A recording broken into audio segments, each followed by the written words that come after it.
Hi, I am Melissa from Zubaan. Thank you everyone for joining us and welcome to the launch of our new book, Walking Out, Speaking Up, Feminist Street Theatre in India by Deepti Priya Mehrotra. I'd like to share a brief overview of this book. The late 1970s and 80s marked an era of energetic, dynamic feminist street theatre in India. Everywhere across cities and towns, groups both amateur and professional, many led by women, presented stunning, audacious, moving stories of everyday violence, sexism, abuse, and women's resilience and strength in countering new and old forms of patriarchies. The presence of strong vocal women in street corners, in marketplaces, in universities, presenting their stories and those of their sisters, shattered the mold of the docile invisible woman. The streets rang out with the sound of tambourines, drums, songs, and words, music, and actions, engaged diverse audiences across the spectrum. Deepti Priya Mehrotra's empathetic and engaged study documents the plays produced during the time as groups and individuals that came together to protest and build a theatre of pain, rage, protest that grew along with the autonomous women's movement of the time. She shows how, in this process, perceptive, outspoken women emerged and rejected their ascribed roles in order to carve out their own identities and remake the world as they wished it to be. Incorporating oral histories, autoethnography, play scripts, visuals, archival material, and meticulously researched histories, Dipti Priya Mehrotra presents a layered analysis of this important moment in the history of the Indian women's movement. On the panel are Vibhuti Patel, Jyoti Mhapsekar, and Anjum Katyal, who will engage in a conversation with Deepti Priya Mehrotra, and the session will be moderated by Urvashi. I would now like to introduce our panel. Deepti Priya Mehrotra is a political scientist with transdisciplinary interest. She has engaged with street theatre and the women's movement since the late 1970s. Currently, she is working on a photo archive of the autonomous women's movement, teaching a course in educational philosophy and collaborating with social organizations in activist, research, and advisory roles. In her dissentful heart, she continues to dream of acting and singing loudly in order to shatter the sorry scheme of things that remold it nearer to the heart's desire. Vibhuti Patel has been in the women's rights movement since the early 1970s. Over the last 50 years, she has conducted action research on work participation of women, human rights, social developmental issues, minority rights, women rights movement, gender and climate change, gender responsive budgets, economics of social infrastructure with a focus on issues of intersectionality, where gender, human development, and social justice meet. Jyoti Mhapsekar is a daughter and daughter in law of freedom fighters. She's a librarian by profession and has also written 6 plays so far on women's issues like dowry, sex selection, history of women's movement, child labor, and waste management. One of her plays, Mulgi Zaali Ho, was translated into 8 languages and performed at international festivals. Anjum Katyal is a writer, editor, and translator. She has been chief editor of Seagull Books as well as editor of Seagull Theatre Quarterly Calcutta and editor of Art, an arts journal. She is the author of several books on theatre and performance. Her most recent theatre publication is Safdar Hashmi Towards Theatre for a Democracy. And lastly, Urvashi Butalia co-founded Kali for Women in 1984 and in 2003, Zubaan. With over 50 years of experience in feminist and independent publishing, she has a formidable reputation in the industry in India and abroad. She has also a long involvement in the women's movement in India and is a well-known writer, both in academia and the literary world. I would now like to hand over the conversation to my colleague Momita, who will brief you all about the rules. Thank you. Thank you all for joining today. Please listen carefully to the rules for participants attending today. Your video and audio has been automatically switched off on entry to prevent accidental audio-video issues. Audience questions will be taken via chat box, which we will close once we get certain number of questions that can be answered today. However, the raise hand function will still be available to direct any queries to the panelist. We will start dealing with audience questions around 7:05. If there's any speaker in particular you want to direct your questions to, please make sure to mention this as well. The discussion will be recorded and posted online via our social media channels. If you choose to ask a question via chat box, your name might be mentioned during the webinar. Entry has been moderated to guard against trolling. No hate speech triggering or discriminating against any community will be tolerated. Any participant using such speech will be removed from the webinar without warning. Before quoting any speaker outside the webinar, in any print or published medium, please make sure to write to us at contact@zubaanbook.com for clearance. Now I hand the conversation over to Urvashi, and the session is in. Thank you so much, Momita, Melissa. Thank you, Deepti, Vibhuti, Anjum, Jyoti, for agreeing to be part of this. And thank you everyone for being here. It is so lovely to see all of you. And as you were entering, Vibhuti, who knows everything about everything there is to know about the women's movement, was saying, oh, look, this one is coming, that one is coming, so many social movement people are coming, etc., etc. So it's wonderful to see all of you as part of this discussion on this important book, which I think to those of us who have been involved in the women's movement for many decades, maps one of the early attempts that were made in the movement to basically work with culture and cultural production. So the use of song, the use of theater, the use of posters, etc., were very integrally a part of the women's movement across India in the 80s and 90s. And Deepti's book, through the use of various kinds of materials, maps this history, but partially, obviously, because the whole of India is difficult to cover. I think it's also important that we have started to look at our histories in the movement and find different ways of documenting them, as no one else is going to be doing this, so the responsibility lies on us. And I also want to signal that actually in Maharashtra, as some of you know, and those of you who are from Maharashtra will definitely know, women's groups have been marking this moment in our history by celebrating what is called 50 years of the women's movement. So the Jyoti's play Mulgi Zaali Ho was also a half a century old. And it is 50 years ago that we started coming together on a range of issues across India, some of which are explored in this book. So without further ado and without going into any detail, I shall not stand between you and the speakers.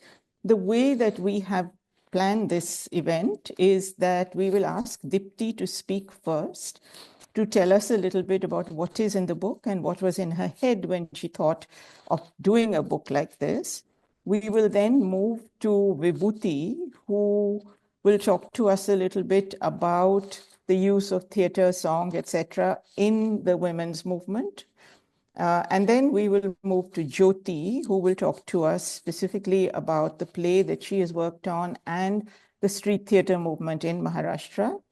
And finally, we'll talk to Anjum, who will give us a wider perspective on looking both at political theater and street theater and some mainstream proscenium theater to see what the differences, what the strengths, and how Deepti's book fits into that. And then we'll take questions from all of you. So I'm going to directly move to Deepti. Deepti, over to you. I'm asking each of you to speak for 10 minutes. Deepti, for you, the initial time is shorter, 8 minutes, because I want you to come in a little bit towards the end as well. And if anybody exceeds the time, I will start shouting into the meeting. I also want to tell you that my internet may be bad because I am in a first world country called Germany, where the internet is supposed to be fantastic, but it is rotten. So if I go off, I will reconnect and come back. So Deepti, over to you.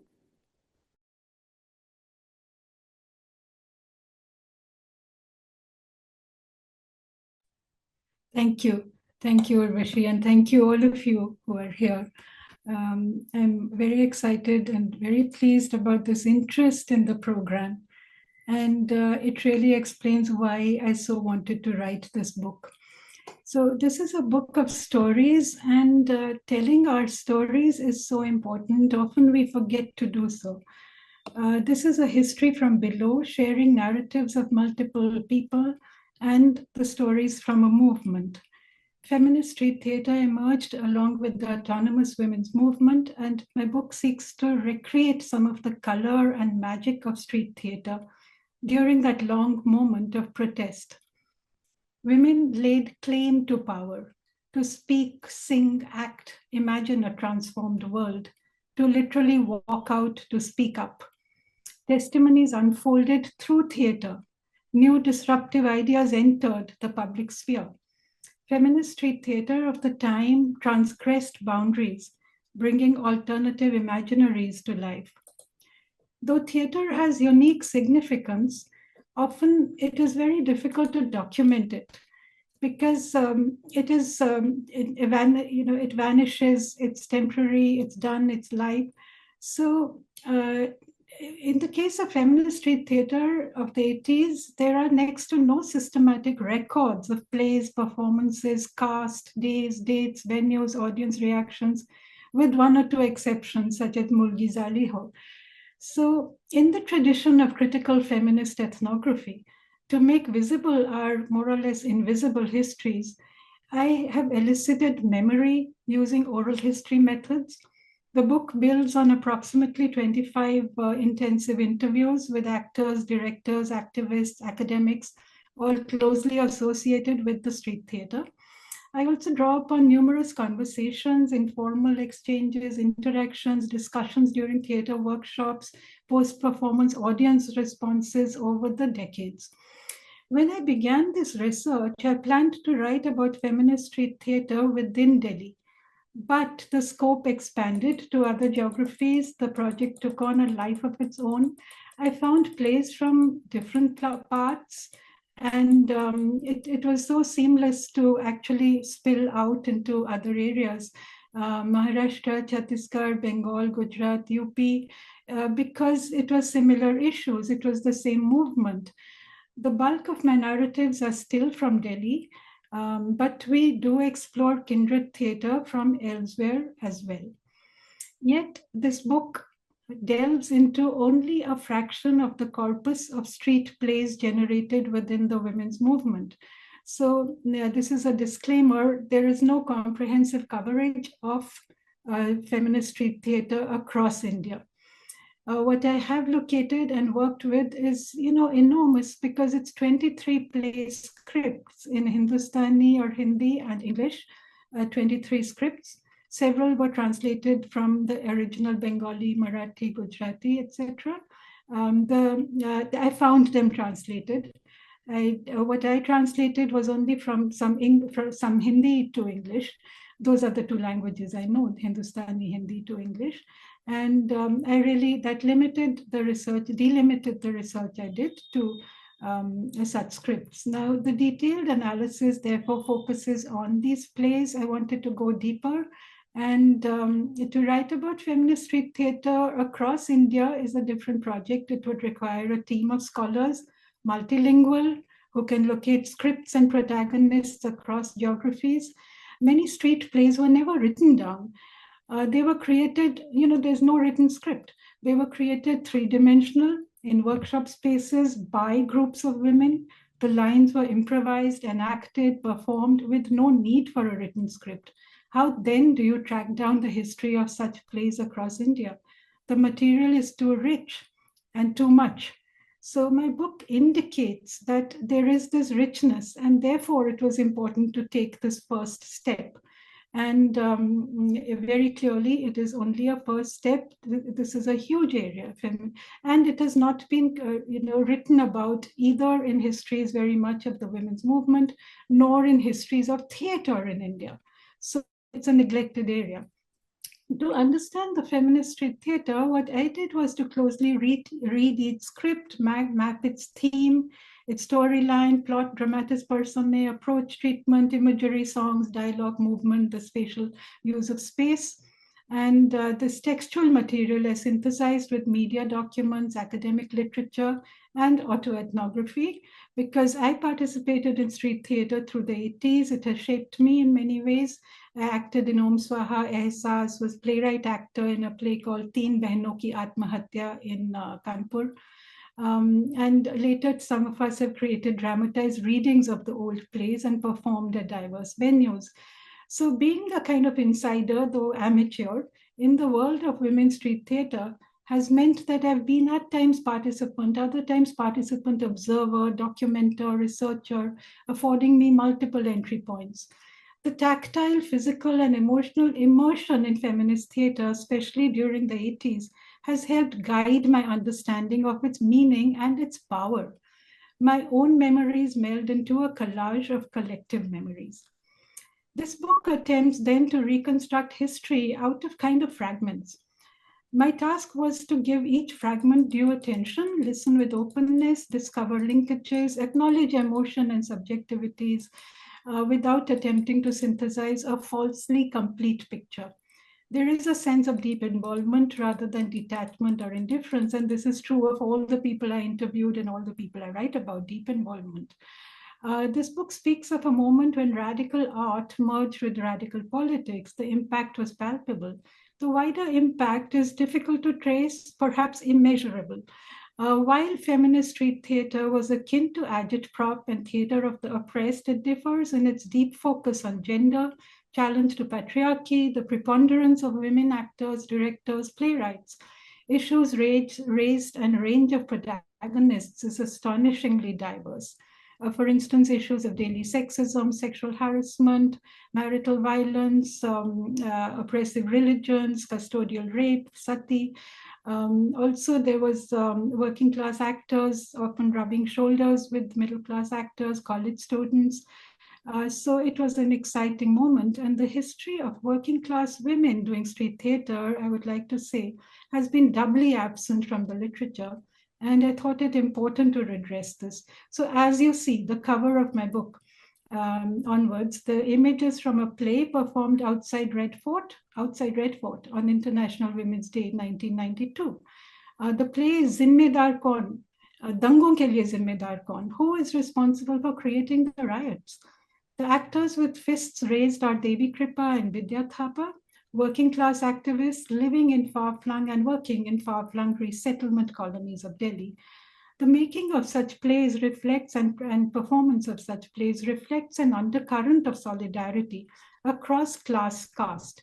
This is a very fraught history, riddled with holes, and yet this too is true. And it's important to remember. The personal and the political came together. Doing the plays was excitement, fun, danger, risk. Can we imagine today doing a play challenging religious bigotry, performing it in the center of Delhi at Red Fort? This was dissent in the open, oppositional politics, energetic, creative, subversive. Street plays were performed regularly, even in thickly populated areas. Plays on health, poverty, unemployment, governance, neoliberal economics, sex-selective abortions, reproductive rights, hazardous contraceptives, and more. This was meaningful critical education. It was community action. It was praxis. It was even building community, because some of the women's groups came out of the doing of plays. Gifted theatre persons were involved. I would quickly name Rati Bartholomew, Shanta Gokhale, Maya Rao, Anuradha Kapoor, Mangai, Madhushri Datta, Tripurari Sharma, Malini Bhattacharya, Ain Lal, Jyoti Mhapsekar, Anamika Haksar also doing some workshops, very valuable, and more, who came out of the movement, Shanti, Runu Chakraborty, and others in other places. This was extraordinary, spectacular theatre. It challenged the canon. The feminist street plays were typically episodic with no fixed resolution, open-ended, inviting the audiences in with rich imagery, familiar idiom, song and dance, which women have been adept in, while at the same time conveying very definite, very political points of view. There are legacies, threads of continuity. We have fresh generations of feminist cultural activists going beyond the old, yet in solidarity, to wit the theatre groups of Vanangana in Banda, UP, Navsrishti in Delhi, Swayam in Kolkata, VAMP in Maharashtra, and so many more. Aware, grounded, working on issues of violence, also going beyond working on sexualities, gender identities, and more. So, although these are bleak times, all is not lost. Before closing, I would like to thank my comrades in arms, all the satis in street plays, India Foundation for the Arts, who helped me kick off the research in 2012 and who's waited patiently for a decade for the book to come out. Shiba Chachi, whose photographs have added such enormous value, such enrichment to the book, it would not be the same without those photographs. As also illustrations, which I have borrowed from Jaguri's booklet, and a booklet by Astha, I acknowledge with deep gratitude. This book is thus in many ways a collaborative effort, a testament to our collective feminist moorings, and to a spirit of camaraderie that has survived somehow despite the ravages of time. Vibhuti and Jyoti Mhapsekar and Vibhuti Patel have been so wonderful in giving, not just the interviews, but actually material. So I will end here before Urvashi comes in to stop you. I was just about to do that. Yes. Because, but I couldn't stop the... We're all street theatre actors, so we kind of pick up the cues. Yeah, right. Good. Yeah, but I didn't want to stop you saying the thank yous because those are important.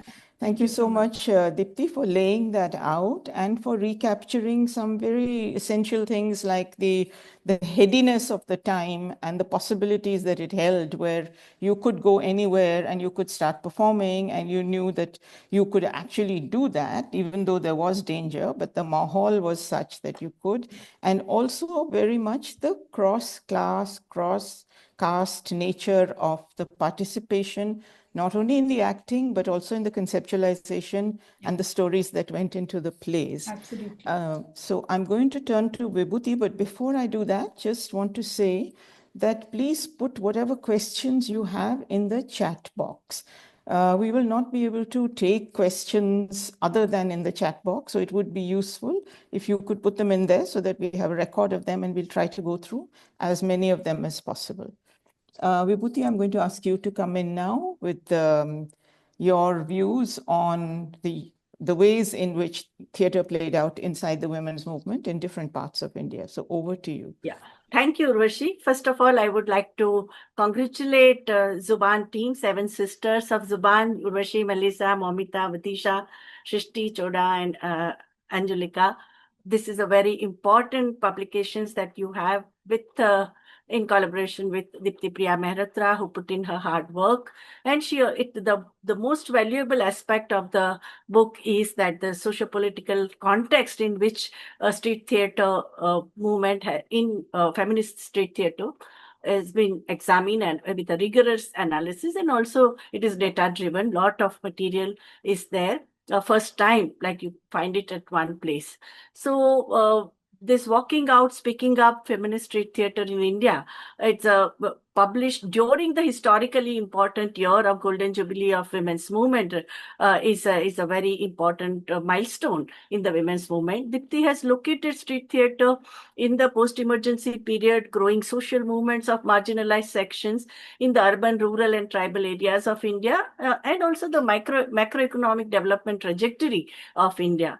We have noted that posters and paintings, street plays and slogans, songs and skits, music ballets, march songs have empowered women's movement to make links across class, caste, religion, region, and language groups, and is able to work with other movements and also build alliances with them. I remember in 1980 when we had encircled the Parliament of India to express our solidarity with Mathura and demanded justice and demanding justice and amendments in the antiquated rape law. The powerful song written by Jyoti Mhapsekar and Chaya Raje, Nari Sharir Pe Atyachar Nahi Sahenge, it encapsulated the crux of feminist understanding on consent, bodily integrity, and dignity of women.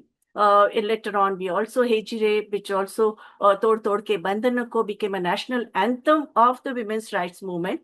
And we realized, like within 2 years of a nationwide anti-rape movement, we also realized that it was important to have a workshop. So we also had one Jagriti music pele where we asked for proverbs and the folk songs and folk forms of different parts of India, and we also weaved them into one music ballet thanks to Lalita Dhara's hard work and research, and that was also enacted during first National Conference on Perspective for Women's Liberation Movement. The Kriti workshop, which was organized by Saheli and Delhi and Women's Center in Mumbai, was conceived to generate cultural resources for communication in 16 languages, because by then in 16 parts, the 16 states of India, we had a new women's rights organizations, and they had taken part, representatives of these organizations had taken part in the workshop. And after that, massive cultural resources were generated, and those who had never sung in their life or those who had never written anything in this thing, they also started writing. So I think that the 10 days of living together, discussing day and night, helped us a lot.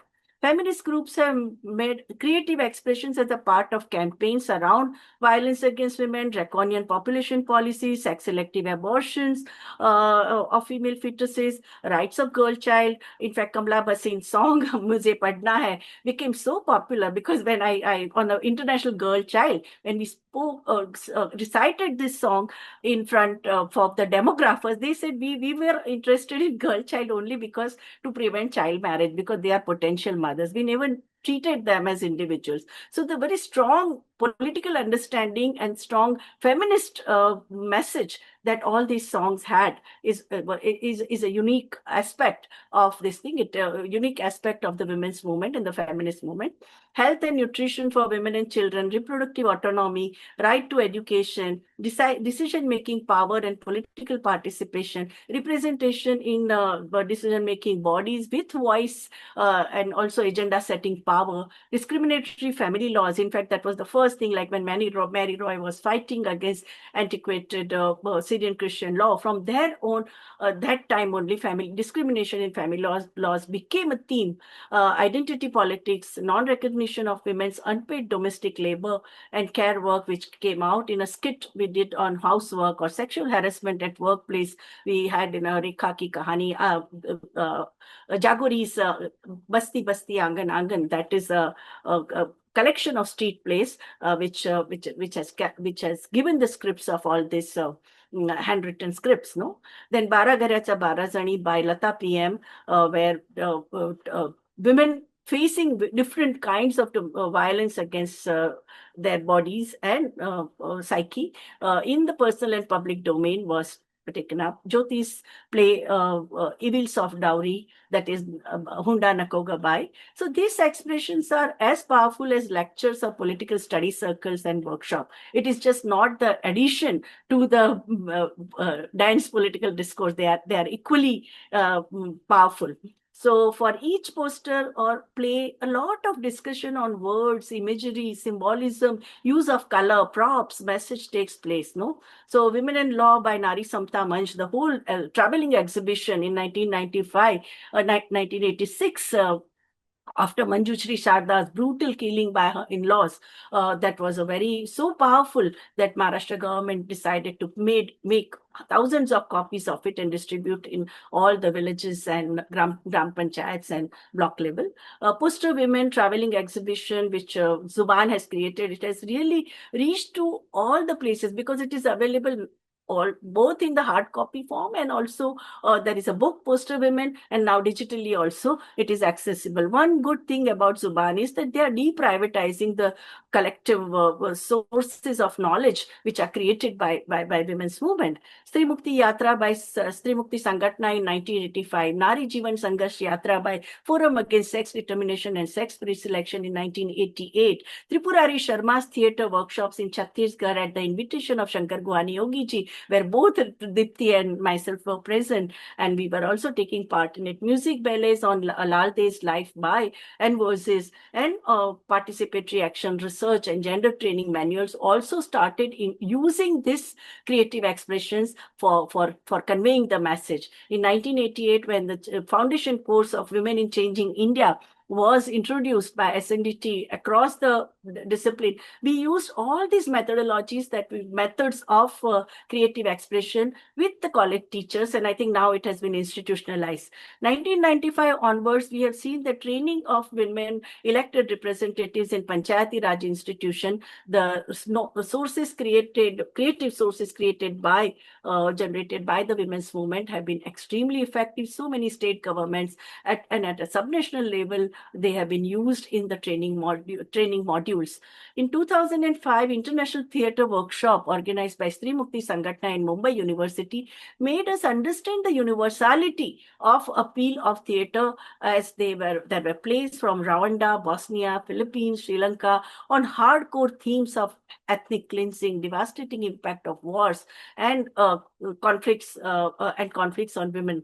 So the issues of crossing the boundaries of home, as well as closed door theater, which is meant for the patrician, which is meant for the privileged people. I think that has been the major political achievement of the street theater movement. And now so many students organization, colleges and schools, even the campaigns are also using, popular campaigns are using street theater as a medium. I would not call it commercialization or commodification. I think it is they are reaching out and they are establishing communication. And also Jananatya Manch, so a recent play on paid and unpaid work of women, Navnirmiti College of Social Work's play on identity politics, Kabir Kala Manch's cast plays and songs on caste-based discrimination and atrocities, Man Against Violence and Abuse, their plays and posters and songs on toxic patriarchy, and Mumbai for Peace, which has recently started using street theatre and the songs against communal frenzy. They are very, very important. And even campaign against CA and NRC also generated lot of creative expressions in terms of poetry and songs and posters, which are against the repressive role of the state. So I think caste, sex segregation, access to education, witch hunting, digital connectivity, pressure of marriage, all these things are the new issues with the younger generation is dealing with and weaving them into the street theatre. We all were so overpowered by the 18 months of emergency rule where 5,000 women activists were in the Indian jails. So that was the time of the state repression on women's body. I think that was a very important concern for us. Now the issues have also changed, the nature of violence, and especially after the digital technology, the way we have to reach out and create our own digital community for the empowerment. I think that is very important concern that we are facing now. The earlier, like in the plays, like plays of IPTA or plays of many left organizations, they had promoted women's agency. But now in the women's street theater, even the Sutradhar or the anchor of play from the beginning till end, they are women, and they are forceful women. They have agency. So most important challenge in street theater movement or poster making or writing a song is what ideological moorings you have. Do you have a deep knowledge of folk tradition, folk songs, local history, local language? Deep involvement also gets you a powerful and effortless expression in poetry, in script writing, in choice of words and imagery and symbolism. So from that point of keeping all these issues in consideration, I think this book is a class apart. And I strongly recommend that it should be translated in all Indian languages, because so much insight and rigor of the analysis, and it gives you a gender lens to understand the creative expression, how to promote women's agency. The visibility is not an issue. Bollywood makes everyone visible as a sex object. Okay, cabaret dancer is also visible. Visibility of women as agency, as a thinking human being, I think that is the strength of the feminist street theater and feminist creative expression. Thank you, Urvashi and Deepti, for giving me this opportunity to reflect on. Thank you so much, Vibhuti. You know, somehow, Vibhuti, you never cease to surprise me, because you're like an encyclopedia. You hold so much inside your head effortlessly, and it all sort of is knowledge that we think we have, but we don't. So thank you. And thank you also for actually signaling to the changes, the new development, and also signaling to something I think that really needs to be noted, which is the ways in which different kinds of traditions are intermeshing with urban street theater, and both are enriching each other. I think that that's a very important thing, and also for giving us hope that it is not commoditization, but actually just variety and different ways of communicating and putting our messages out there. I'm sure there will be questions, and we will come back to you. Meanwhile, let me turn to Jyoti. And Jyoti, I can see that you have the fan on, and I'm looking at this and thinking of where I am, where it is 8 degrees. So we are truly speaking across many different boundaries. So over to you, please, to talk about Mulgi Zaali Ho and street theater in Maharashtra.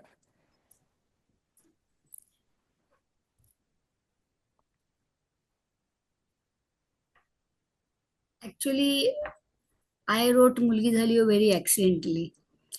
Stri Mukti Sangatna, established in 1975, started having cultural troupe since 1975. And we used to sing a lot of poster exhibitions, and we used to travel in the colleges or Mahila Mandals and all that to spread the thought of equality. But sooner we thought that only singing songs is not enough, and women also started asking us lots of questions. Our first play is not Mulgi Zaali Ho, let me tell you.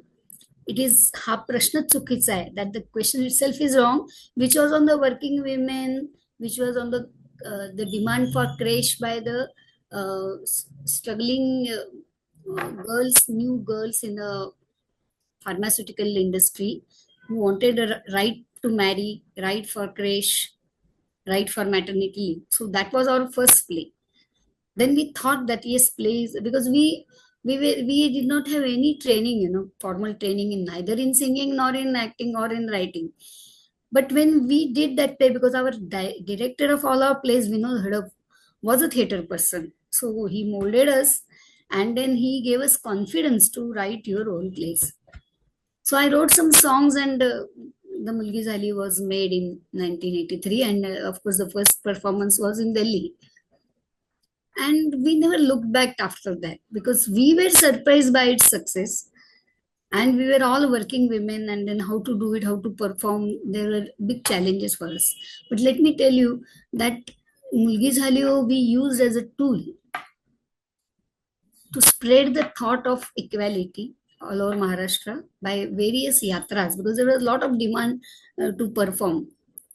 We never did it on the streets. We always did it on the stage with microphones and fixed script. So actually, when we started doing it, the demand was so much that you won't believe, but at least 500 women so far have acted in Mulgi Zaali Ho.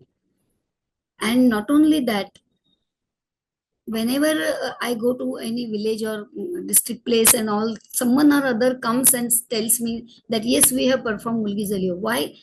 Because in 1985 itself, Doordarshan, at that time there was only one channel, so they telecast it, and lots of times the radio has broadcast, and we also publish books, did cassettes and distributed to people so that it reaches out to the masses.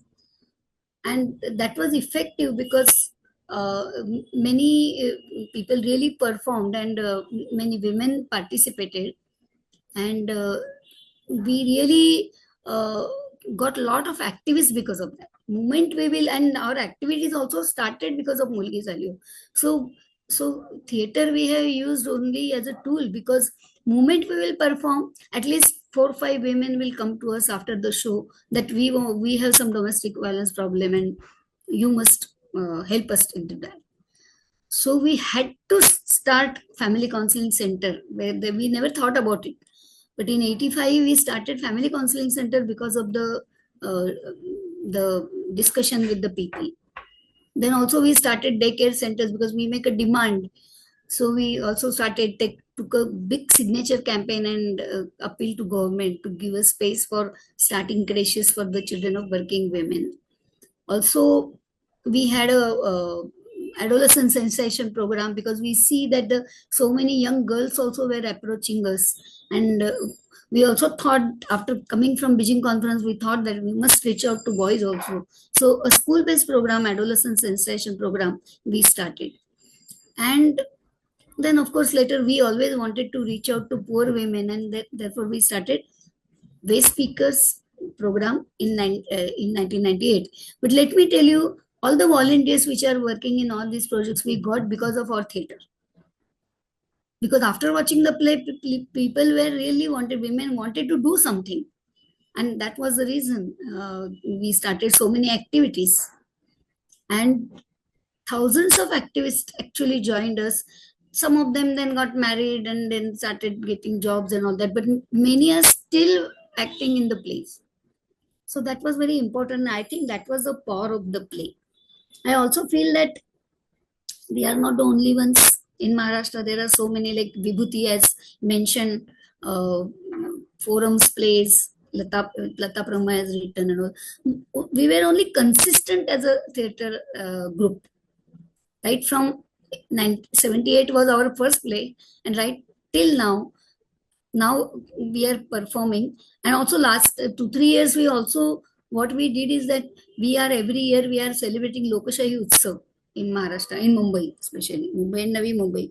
So we gave themes, like democracy in your house, like that. The themes were given to the groups in the slums, because we are working with the waste speakers and their community, these communities, we gave this topic. So we are always taking out some or the other violence and all those issues and spreading that to the groups in the waste speakers families.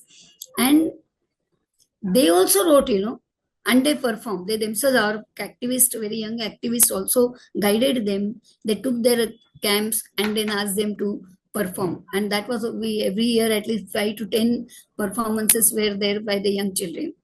So we understood the power of the theater, and we felt that yes, this is the one, where we can reach out to masses. No other this thing was so effective.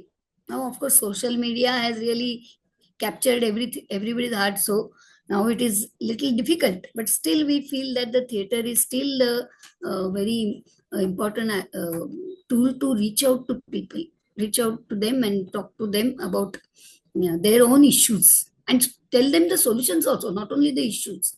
In every song or every play we have presented, whether it is on dowry or on rationing or maybe on sex selection or waste management work, everywhere there is a solution we are showing, that this is the problem, and we don't end at the problem, but we also show the solutions, so that people at the end start thinking about the solution, how this can be solved, how they will be active in the movement.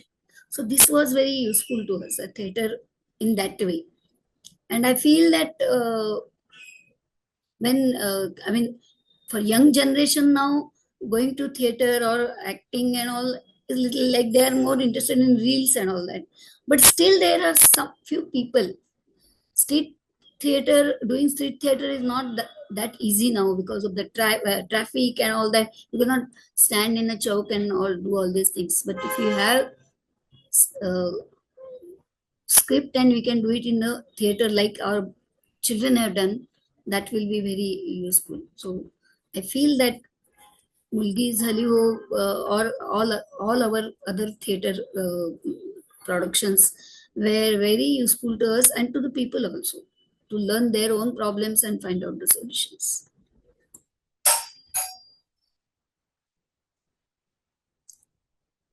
Thank you so much, Jyoti. That was really nice to hear about that history. And I think, something that you pointed out, and also Vibhuti and Deepti referred to it, which is how much street theater, when it interacted with people, led to the creation of so many other things. When you spoke about the setting up of counseling centers, etc., I was reminded of Om Swaha in Delhi and how after every performance, people would come and ask, and that was what led to the setting up of many places, counseling centers, women's shelters, legal aid centers, and so on and so forth.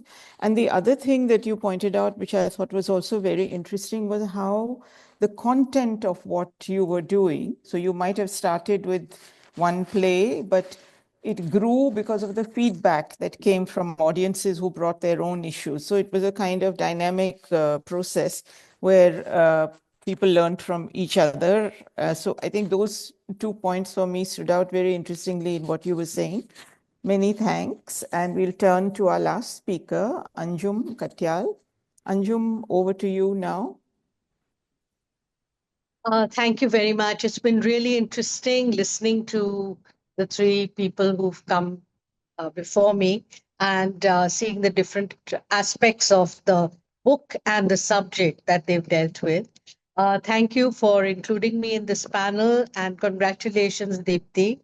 I know that you started with a kind of disclaimer about how this book is just a beginning because it hasn't been able to cover every aspect of or every region, let us say, or every area of this very vast movement.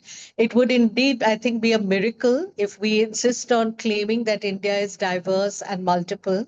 Then we have to also accept the fact that with all the many languages that there are, which are often inaccessible to others, and all the different realities, the different strata, the different women's experiences, it's going to be a very vast project. And we can only hope that as we begin to map, as Urvashi was saying, begin to map these histories of the women's movement, of which the Feminist Street Theatre is a part, that we'll be able to start doing comparative studies. How exciting would it be to have scholars from the South, from the Northeast, from the West, the East, Central India, sharing their stories, and so we can come up with patterns, we can come up with dissimilarities and similarities, and get a sort of a richer idea of all the different ways in which feminist street theatre, if you want to focus on feminist street theatre, has worked across the country. So this is a beginning, as you said, and a very rich beginning, because one of the things I wanted to comment on, again, a point you did start off with, Deepti, is the importance of archiving, documenting, reconstructing, revisiting, and recovering, actually, this history, which is the most ephemeral history of all the various arts, I would say. Theater is something you have to actually feel and live and experience. And if you have not been there and you have not seen a production or a play, it is almost impossible to convey the feeling or the reality or the impact of it to anybody who wasn't there. And forget about future generations, younger women who might want to get a sense of what actually mean to be a woman in the 70s who dares to go out onto the street And as your book starts with, to lie down in the middle of the boat club on the ground, that vulnerability, that sense of, shock and awe that would have been there at that time, which for us to recover now would be next to impossible. So the fact that the methodology of the book has had to look so far, cast its net so wide, and cast its net so deep. These are the two aspects of retrieval that I noticed in the book. So you go from very personal, small, intimate interactions, memories of actual things that have happened to individual people, and then you look further and further and broader and deeper and try to look at all the different aspects, socioeconomic, the political scenario, the legal scenario, what was happening in society, and put all that together into a very layered picture. So this was something I wanted to foreground, because this kind of work, this kind of cultural historical work is it's not easily, it's not easily undertaken. It needs resources, it needs time. I mean, it's very difficult to put it together. It's not just going and sitting in a library, doing your research, reading 15 books, and coming up with your own theories and analysis, right? That is a way of doing history, writing and recovering histories. But this is something else. Requires feet on the ground. It requires all sorts of different kinds of variegated inputs and sensitivity to those inputs to understand that this is also important. This woman remembering something is also important and needs to be included, and how does it fit into the bigger picture? So it's a very complex, delicate, nuanced way of visiting a history, and I would say it's absolutely bang in the middle of feminist methodology for those reasons, because it is not doing the tried and tested scholarly academic route. It's bringing in a whole lot of different questions, and also therefore allowing you to deal with ambiguities, to deal with paradoxes, to deal with the open-ended nature. Somebody mentioned the plays tend to be open-ended and not necessarily, very sort of linear. So I wanted to start with this. And I have been asked to also bring in a sort of a bigger picture of how does one look at the feminist street theater that was happening. We're looking at the late 70s, we're looking at the 80s. It was very much a period, as we now recognize it, not when it was happening, but when you look back on it, you see that, oh, yes, this was a period, this was a moment. And how do we look at that in relationship to a bigger history, maybe a broader history of political theater? And so going back to pre-independence, just pre-independence, I would say to the 30s, the 40s, when the people were becoming more sensitized to the whole colonial, the oppression of the colonial experience, and starting to work towards nationalism. There was a whole range of theaters that were happening across the country, and this is actually in many, many different states and languages. Some people can say that Bengal was a leader in that field because Bengal felt the impact of the colonial presence so strongly, because it was the capital till 1911. And a lot of the innovations and things of the colonial movement, such as education in English, etc., may have started in this region. So you have political theater, that you have people protesting against things like indigo, the oppression of the indigo plantation, which brings in there was such a wide uproar and outrage against that entire economic phenomenon of the oppression of the indigo planters, that it forced the colonial government to bring in an act, Dramatic Performances Act, to shut people up, to shut the playwrights up, because they realized suddenly that theater had that kind of impact. And this is a proscenium play. It also did travel, but it wasn't street theater at that point. But street theater came in very early. We have evidence in the late 30s and the 40s of people going out in groups. These were very left influenced. There was already a lot of the agitprop theater happening in Europe. Ideas travel like the wind. As we know, there are no boundaries or borders for them. So immediately these things were taken up and done in a different way in India. So you had the people moving out into the streets. From the 30s and the 40s, you have Utpal Dutt doing work even before in the streets. I'm talking about, not just proscenium theater. The street theater had a presence, and it was clear that it had impact. It was clear that it made a difference, and that it was a powerful presence and a powerful tool. So it makes sense, therefore, that when the women's movement started looking for creative expression that would speak to the kind of issues they wanted to raise, that street theater became one of the very natural areas to explore. And therefore, I would say that even more than, creative expression has so many forms, as already Vibhuti has talked, or Jyoti has talked about the fact of songs. Songs being a big thing, posters being a big presence. Those were there. There was literature. Literature had been around for ever since the 30s, and the Progressive Writers Association.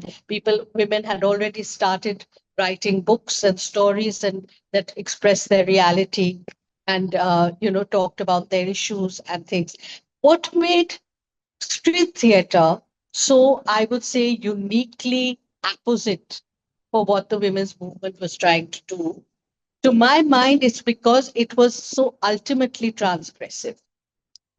You have here the body of the woman, which is the most taboo, in some ways, iconic, in some ways, item, where she is Mother India, she is goddess, she is, everything that has, or she's to be protected, she's to be kept sealed away, she is honor, she is izzat, she is everything, this woman. And here that woman decides to take that body into the public sphere, which is absolutely taboo, and to make a statement with it. And I think that the fact that you're going into the street, you're going into the unprotected space, the public space that has always been denied to women for as long as one can remember, for most women, and you are actually claiming that space. You are actually making a statement, a presence there. And this is for people who are not necessarily prepared for you. They haven't come to an auditorium to see a play on a subject they know about. This is people going about their daily lives, and suddenly they are dealing with something because it's happening right there in the middle of their lives and their daily, routine. So it's tremendously powerful. And then you have, of course, the collective nature of it. The fact that it's a team, the fact that you are working not in a competitive way. I'm a star, I'm a heroine, my name is on the poster, I'm the leading lady. None of that. Street theater brings a whole different collective ideology in, which is also part of subsequent feminist mythology or ongoing feminist mythology. There is the fact that you are also exploring, of course, the issues that you want to showcase. And you are presenting those issues in a way that everybody can understand them viscerally. It's very different to read a paper or to argue logically or to be in a classroom and to teach certain things where the people are taking it in their, listening to you in their minds, and a very different experience to actually see it being enacted. The power of the image, we've been reading about that in your book, Deepti, how rape is shown, how a dowry death, a woman lying there dead, burnt, is shown.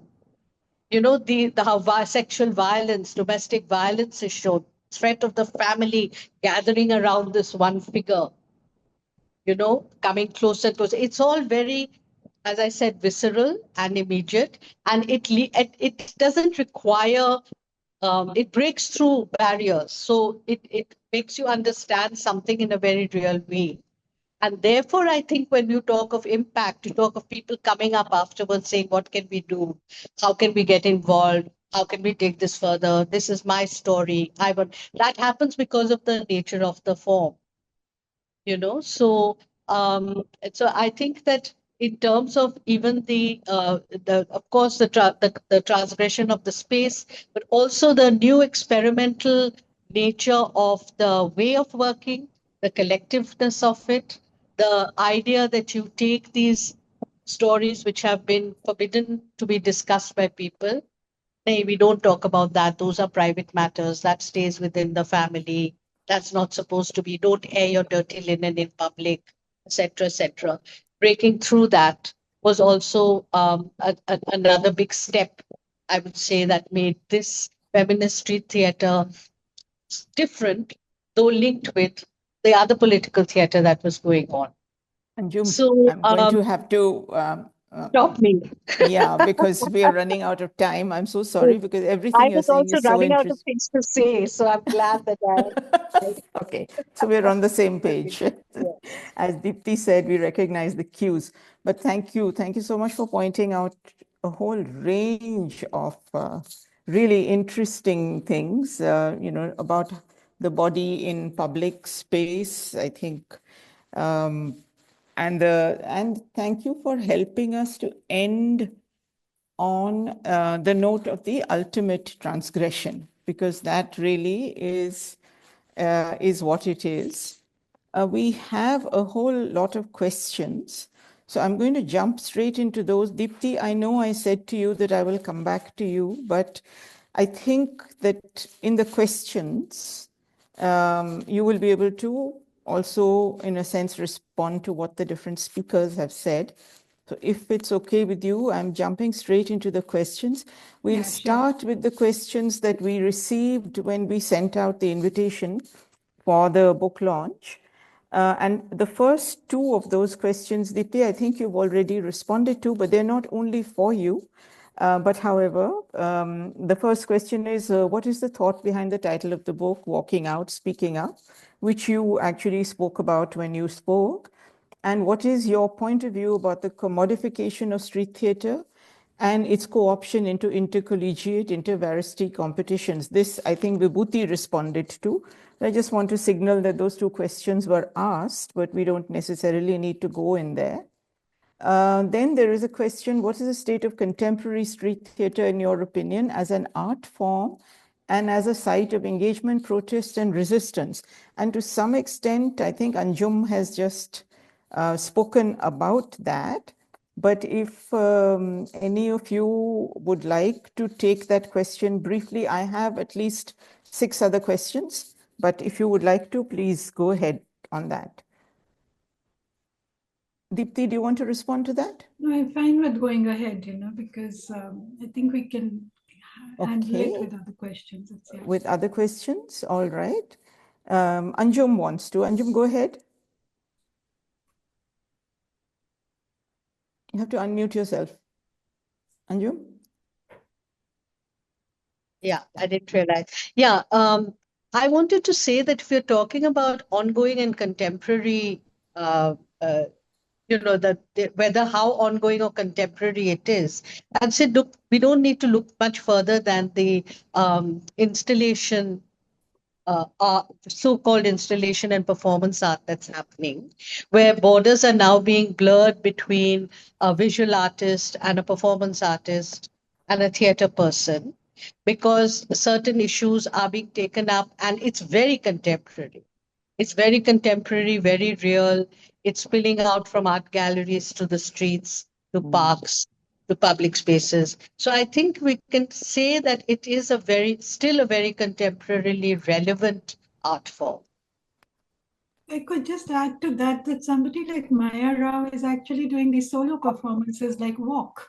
And when I spoke with her, she said, you could call it street theater, but it's being done not in the street necessarily, because the streets, as others have said, is not it's full of traffic now. So street theater doesn't have to be in the streets, but there is a number of spaces which are being occupied by radical feminist theater.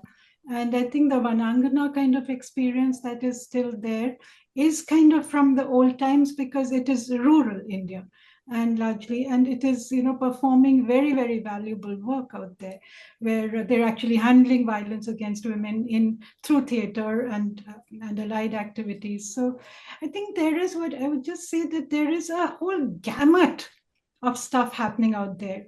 I've seen Anuradha Marvaroy's play called Media, the Greek play which she did in Shakti Shalini, which is part of our Delhi Women's Movement shelter home. She did it for Shakti Shalini people, and it raised issues of violence. She kills her children, but what's happening to her? And it was very interesting, the conversations taking place.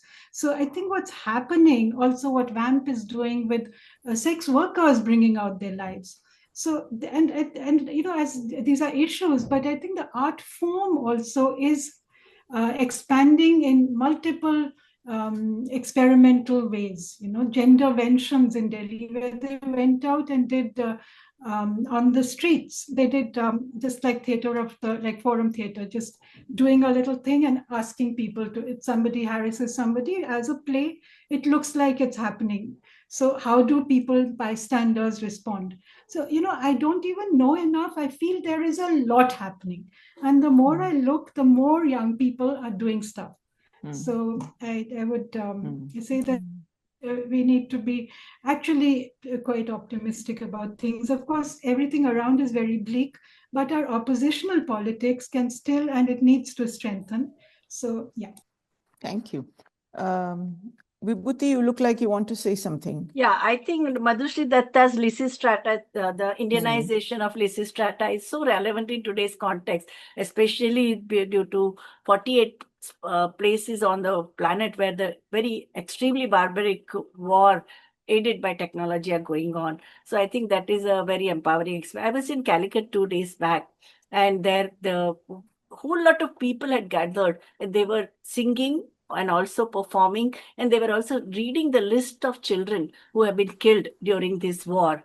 Or similarly in Mumbai, Bombay Union of Journalists, they did the similar thing for about the more than 200 journalists who have been killed during the war. So I think these are the new challenges that we are facing, where peacemaking, peacekeeping, peace building are the issues around which I think street theaters are going to take place globally as well as in India. Thank you. So it's interesting because you have actually answered the next question that I was going to read out from the questions we received. I will still read it out just so that it's there. The question was, how do the experiences of women in India differ between rural and urban areas and across various socioeconomic indicators? So in talking about Vanangana, VAMP, and various others, and in the kind of work that Vibhuti mentioned, you have actually addressed this question. Then the next question is a historical question. Again, I think that you have talked about it, Deepti, but I'll read the question out, and I will take the liberty of answering it to tell the person, read the book, because you'll get the answers there. But the question is, how did feminist street theatre emerge in India? Were there particular movements or incidents that inspired it? What role did groups like Theatre Union, Jannatya Manch, or Sakshi play in shaping feminist theatre? And these are all groups from North India. So the reader will find all of this in your book. What they won't find is that much focus on the Southern history, but this will be there. So I'm just leaving that question. Then there is there is mention, there is quite a bit about Sachetana from Bengal, for instance. Bengal, yes. So I said Northern India, and Northeast. Even the and of course the Maharashtra and Gujarat, Sahyar, for instance. Sahyar is, They have done it in Gujarati. And actually in that chapter on 94, when the groups went out to Beijing, where there were these regional theatre workshops, that is dozens of groups involved, including Southern groups. So there was the Southern regional theatre workshops which Tripurari conducted, and street plays were made in these. So there is one chapter which touches upon almost 20 states in the country. So yeah. So you're giving the answer that I gave, which is read the book. So you'll get that. Okay. I'm combining the next few questions. I will just read them out and tell you why I'm combining them. So there is a question that asks, what were the implications of performing theatre as women? And there is a question which overlaps with this, which says, what are the challenges of writing when you're deeply involved in the story itself? And what is your advice there for new writers? And then, what kinds of roles did women have in theatre in the early days? So in a sense, the question about the implications of performing relates to the roles and also to the writing. If you could combine them and give a quick response, and I'm guessing that this response will come mostly from Deepti. I'll try to do this in quick. Yeah, I mean, because I could 3 or do 4 2 other days on questions. this, but I'll try to do this in real quick. So this is that what the experience of acting for women, I think, has changed over time. We had women and taking up roles, for instance, in Nautanki and so on, which they never used to earlier. And there's a whole history of how women came into various forms of theatre. So that we can just put a little aside now because it's too huge an area to cover here. But when we're doing street theatre, there is a commonality, and this is that performance for women in public was, it made you kind of a non-respectable woman. And I think that even we, middle class as we were, there was a touch of this, that you're going out and doing this on the streets and anybody is watching. So where we came from, this is the late 70s, 80s, where we were clad in, baggy salwar kameez, but it was still not fully respectable to be out there for some older relatives who were very wonderful women teaching a principal in a women's college, but saying, we did so much, but we never came out on the streets like this. So a bit of, wondering, is this right? It's a bit embarrassing. Is it okay? And so there is that we faced. And I think we also faced, in terms of timing, in terms of other alternative things that we could be doing. This dilemmas were there with family members saying you cannot come home after 5:36. There's this very interesting stuff where one of my, somebody saying in Kolkata that she actually just did her role and ran back home. So that kind of thing was happening. And then if you perform late in the evening, so that's one reason, as I see it very sadly, that women's groups have not survived in the long term, except, I think what Jyoti is doing is just so remarkable. And the longevity of that play. It's an institution, it's an organization. I think that's part of it. Most of us were doing it as part of a movement, not individual silos at all. And it therefore didn't, nobody else could take it over. Something like Om Swaha was done over nearly a decade, but it was different people doing it. Urvashi was there in the first, I was there in the second, a version, iteration of Om Swaha, and so on and so forth. So, and then there were others after me after 3 or 4 years when I moved. So this is to say that women have special kind of things that we are doing, as we all know, multitasking, families, households, and even if we're walked out of some stuff, we're still not walked out of every stuff. And can we ever?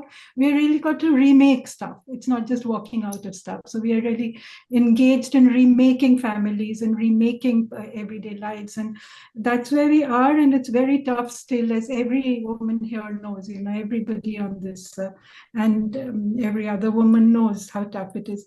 So to see about writing, you said, I'll just wind up with that. Writing when you're involved. Now, this was a tough area. I will bring in my editor, Urvashi, who with her expertise said to me when the first draft, she said, there's just too much of you. And I made the second draft and she said, where are you? So this is totally academic. So then I made the third draft and then there was a balance. So to find my voice, and to not let it drown everybody's voice, but to still have my voice was the biggest challenge in writing this. It was a huge challenge to find the right voice. And I'll just wind up by saying thank you to each of you for saying good things about the book. I just feel so, I just hope people do get down to translations and get down to somehow we manage to, at least the Hindi I have to do, for my comrades can't read it, those who've acted along with us. So this has got to be done. Yeah. Thanks, Deepti. I have some other questions. I'm going to jump a couple of questions in the chat box, but come back to them if we have time, because I want to go to a question that is for Jyoti, actually. An interesting question about, were there any instances, Jyoti, when you were taking the play around and other plays of backlash from communities, from the government? Of course, there might have been things, but patriarchal disruptions of street performances, other things like that? Jyoti, usko unmute. You have to unmute. Yeah, no, not yet. Yeah. No. When we started performing, even in 1983, we had some backlash from right-wing people, where at that time telling the people, don't show this play to your wives and daughters. But there was so much overwhelming response from women who were distracted, but then women came, together, and they responded. But I feel that I had written one play on sex selection, which is on, actually, it talks about the gods who are very upset why the girls are less in India. So I feel that now if we'll start performing it, there will be a lot of backlash on that. Otherwise, other plays where, like dowry, I feel ki the thing dowry is changed so much over the years that it's very, the play I had written in, I feel it is outdated now. About the marriage bureaus and how the dowry is demanded and all that. And so I feel there are some, if you directly talked about caste and religion, you are going to have a backlash, but you have to, somehow you have to make it soft and then talk about it. But you have to talk to people about that, even if there will be backlash. I'm happy, Deepti, that this is the golden jubilee year of women's movement, and that time your book is published. Secondly, Komita also has done some study. She has done PhD on street plays. So this is very important, I think, at this moment. Thanks so much, Jyoti. Anyone else like to come in? Vibhuti, from your vast knowledge, do you want to talk about backlash? You're muted. You have to unmute. Yeah, I wanted to tell Jyoti to share the experiences of International Theatre conference which you organized, which was, and so many plays, and Indian artists and street theatre artists also interacted with the feminists from other countries. Can you share that experience? Yes. Actually, in 2009, we had an International Women Playwright Festival in Mumbai with the help of Bombay University. And myself and Sushma Deshpande, who has also done lots of performances of Bhaimi Savitribai Bolte. So we were conveners of that conference. And I will tell you that we had around 100 readings of the play written by the women from other countries, like Vibhuti has mentioned about the Rwanda play. But here what we showed to them is the Indian theatre. For whole week, we had so many performances, at least 17 performances. Every day, 2 performances of the women's theatre, songs, folk artists, so many. It was really full of feminist thoughts. And the women there, because they had never seen, such kind of, because I have been attending women playwrights conferences over the years, but they had never seen such a colorful and thoughtful gathering of so many women artists, and of course the women directors and artists, and then playwrights also, because that was a women playwrights conference. And it was really very rich experience for those who have attended. We have a small film on that on our website, srimuktisangatna.org. Anybody who wants to watch, you will see how colorful it was. Please share it with us, Jyoti, if you can, the link to the film. Yes. Okay, thanks so much. Now, there's a couple of other questions left. Some have already been answered. Urvashi, just briefly about the backlash, because the play that is on the cover, Dango Ke Liye Zimmedar Kaun, was performed also in the bastis, in gullies, and it was performed even where there had been the 84 riots, and the rioters sometimes were there. And so our activists had worked. So these are activists, they work in the bastis, in the communities, they work with the kind of the widowed women of the Sikh community, etc. And then there was also the rising Ram Janmabhoomi coming up. So दंगे के लिए जिम्मेदार कौन kind of spoke to that entire gamut of community. I think it was such a brave play to do, and there were threats, and there were the families saying, "Do not go for this." So one of my actors who is saying that I didn't tell them at home, and my husband saw it in the newspaper, and he said, "Are you going for this?" And she said yes. So, but they just weathered it, I mean, there is danger, there is backlash. And there's no saying that it wasn't in several other places, even in colleges. Maya has said that when doing it in one college, how the boys it was a boys' college, they just closed in. And the group just got up and left immediately after it was done. So usually we have post-performance discussions, but sometimes if it's like this. So also the Dange, they had Zimmedar Kaun, they had worked out a strategy. If people come and totally disrupt, what will they do? They start singing certain songs. They start, change the theme. And then sometimes those people melt away, or other people say, let them perform. They're saying good things. And then, of course, disruption by the police started, and all that started. Yeah. That was more for CA and RC. Yeah, that was really strong then. Yeah.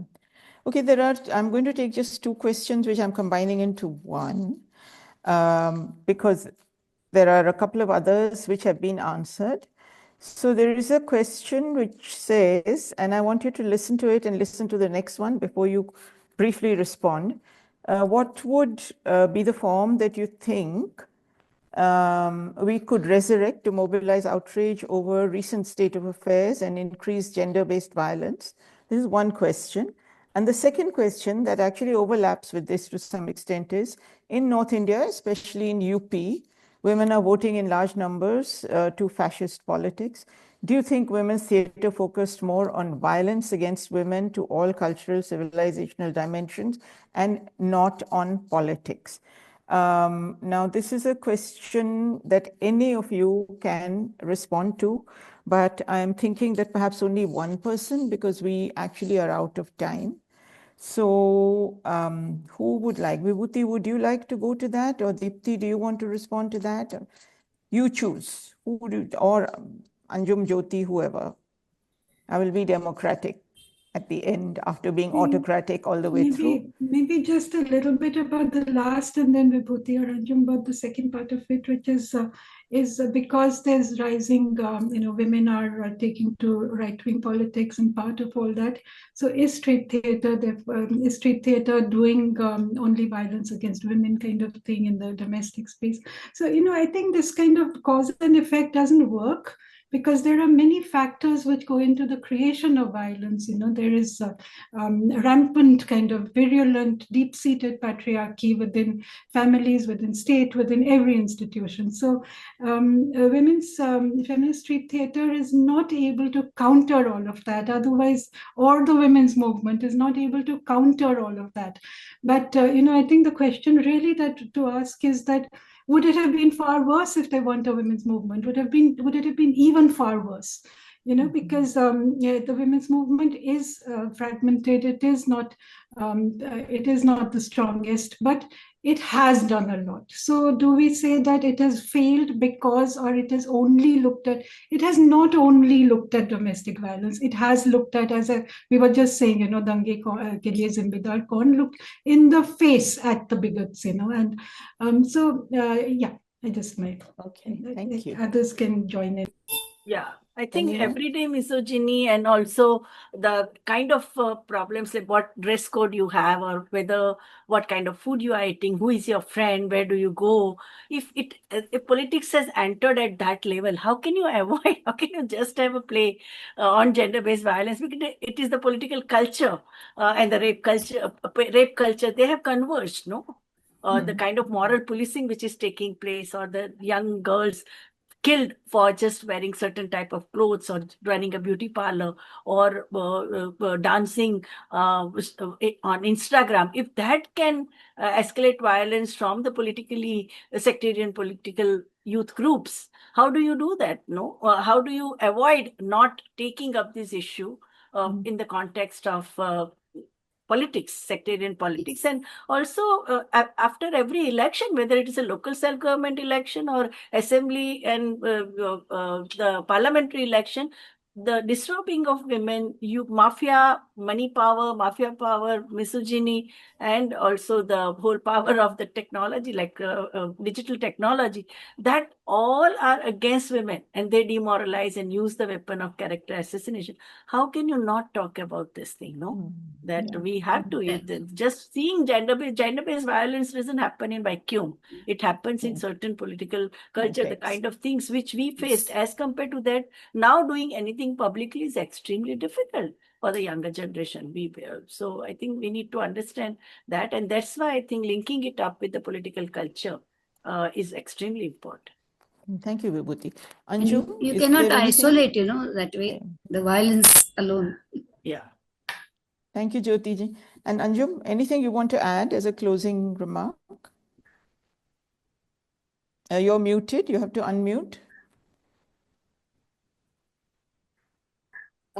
The reason why I didn't feel adequate about adding anything is because I just feel that it's so vast and there are so many reasons and so many causes and so many aspects that is created the situation today. It's almost like anything you try to do has a counter response somewhere else, or something else happens in reaction to it. So right now, it's like I personally don't know what particular action one can take, or like it. I think in some ways it was simpler. The enemy was simple.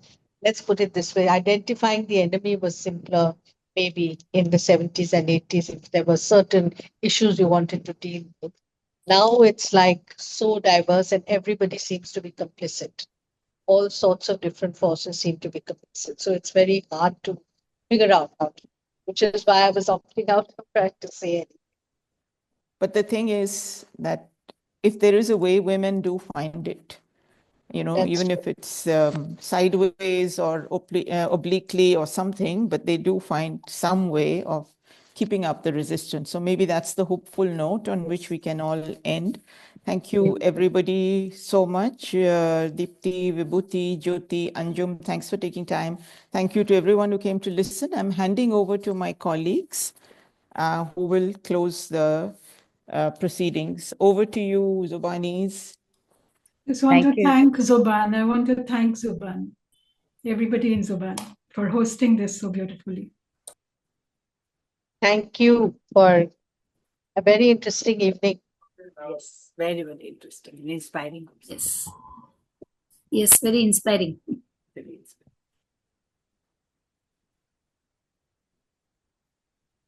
Momita, Yes. over to you. Yeah. Thank you all for joining the discussion. Thank you to Urvashi and all the panelists for coming in. Thank you to participants for joining as well.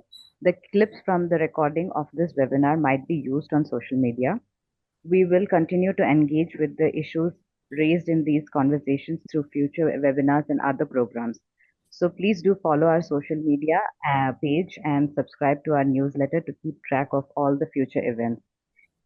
Have a good day. And in the chat box, the links to our social media pages and the website is also pasted. So have a great day ahead. Thank you.